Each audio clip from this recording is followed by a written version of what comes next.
அப்படியே நடிச்சாலும் நல்ல என்னுடைய நண்பன் இப்ப இல்ல. மணிவண்ணன் மாதிரி ஒரு டைரக்டர் டைரக்ட் பண்ணாங்கன்னா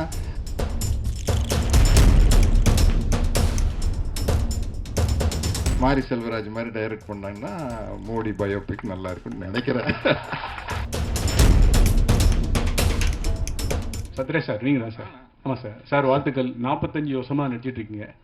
45 வருஷம் இப்பவும் பிஸியா நடிச்சிட்டு இருக்கீங்க. எங்களுக்கு ஒரு 3 படம் மாத்திரம் நீங்க நடிக்கீங்களா இல்லையான்னு ஒரு சின்ன தெளிவு வேணும். முதல் படம் இந்த எண்ணமா கண்ணு, உங்க ஃபேமஸான வசனம். ரஜினி சார் கூட நடிக்கீங்களா? ஏன்னா நீங்க சிவாஜி படத்திலேயே அதுல வில்லனா நடிக்க மாட்டீங்கன்னு சொன்னீங்க அப்படின்னு ஒண்ணு. அப்புறம் இந்தியில சல்மான் கானுக்கு வில்லனா நடிக்கீங்களா?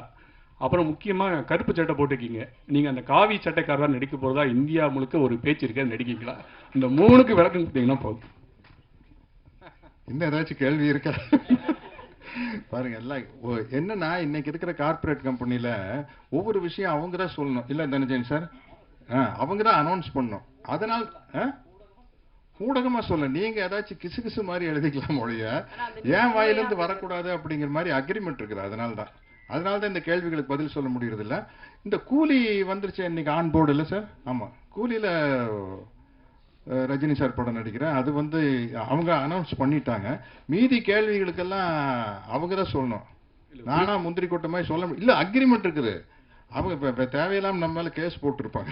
அதுக்காக தான் சொல்றேன். விஜய் எதுங்க? அதுதான் அக்ரிமெண்ட். இல்ல, அவங்க சைடுல இருந்து வரணும் அப்படிங்கிறது அவங்களுடைய அக்ரிமெண்ட். எதுங்க? சார் நீங்க இருந்தீங்க தானே அக்ரிமெண்ட்? இல்ல, அதை அவங்க தான் சொல்லணும். yes it is. அவர் பிரைம் மினிஸ்டர் மோடி சார். இல்ல, அது இல்லைங்க, அது அப்படி யாரும் கேட்கல. ஆமா, அப்படியே நடிச்சாலும் நல்ல என்னுடைய நண்பன் இப்ப இல்ல. மணிவண்ணன் மாதிரி ஒரு டைரக்டர் டைரக்ட் பண்ணாங்கன்னா எல்லாம் yes it is அப்படியே எடுப்பாங்க. இல்ல, விஜய் மில்டன் சார் அப்படியே எடுக்கிறா அப்படின்னு கூட ஓகே. வெற்றிமாறன் மாதிரி, ரஞ்சித் மாதிரி, மாரி செல்வராஜ் மாதிரி டைரக்ட் பண்ணாங்கன்னா மோடி பயோபிக் நல்லா இருக்கும்னு நினைக்கிறேன்.